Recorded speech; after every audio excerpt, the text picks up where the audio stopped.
For KBRFradio.com News, I'm Derek Sidian. Authorities in northwestern Minnesota believe that an ice fisherman died of carbon monoxide poisoning on Norcross Lake. The White Earth Police Department says 37-year-old Nathan Ray of Borup was found unresponsive in a fish house Saturday and died at the scene. Officers are reminding anglers to have a carbon monoxide detector in their ice shelter and keep vents clear.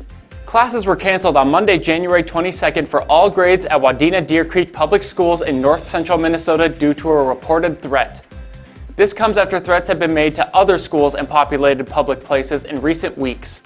Officials say the school was made aware of a threat and they've been working with area law enforcement. Students and staff had the day off as a precautionary measure. No further information is being released. On Monday, January 22nd, the Otter Tail County Sheriff's Office responded to a garage fire in the 24,000 block of County Highway 1, located just northeast of Fergus Falls. The call was received just after 2 p.m., leading to a swift response by law enforcement and fire departments from Fergus Falls, Underwood, and Elizabeth. Upon arrival, authorities found the garage fully engulfed in flames, posing a threat to nearby structures, including a dwelling. Despite the rapid intervention, the garage and the vehicles inside suffered extensive damage, resulting in a total loss. The family member present at the scene during the incident sustained injuries related to the fire and was subsequently transported to Lake Region Hospital. The injuries were reported as non-life-threatening. The collaborative efforts of the responding fire departments proved effective in containing the fire and minimizing damages to the nearby dwelling. The Otter Tail County Sheriff's Office, in conjunction with the State Fire Marshal's Office, has initiated an investigation into the incident. Former Alexandria Police Chief Rick Weifels pleaded guilty to gross misdemeanor charges of misconduct by a police officer on Tuesday, January 23rd, after initially facing felony theft charges. The plea comes after a year-long investigation by the Minnesota BCA into alleged financial crimes.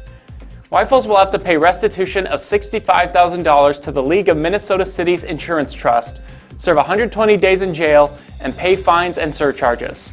City officials became aware of the crime shortly after Weifels retired in 2020 after being police chief for nearly 14 years.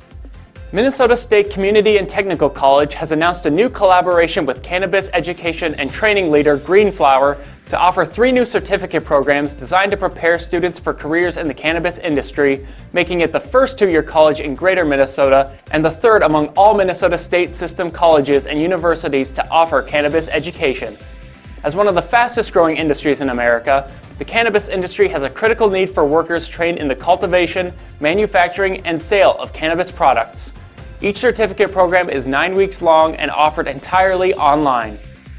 75 trees were removed from Roosevelt Park in Fergus Falls Thursday.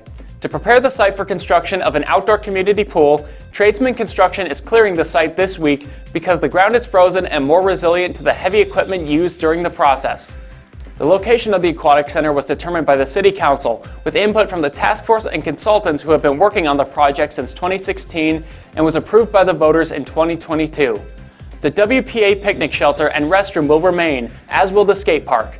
The Autorizer Kiwanis picnic shelter and the playground equipment have already been removed and will be placed in another park. Assuming favorable weather, construction begins in April and is scheduled to open by Memorial Day 2025.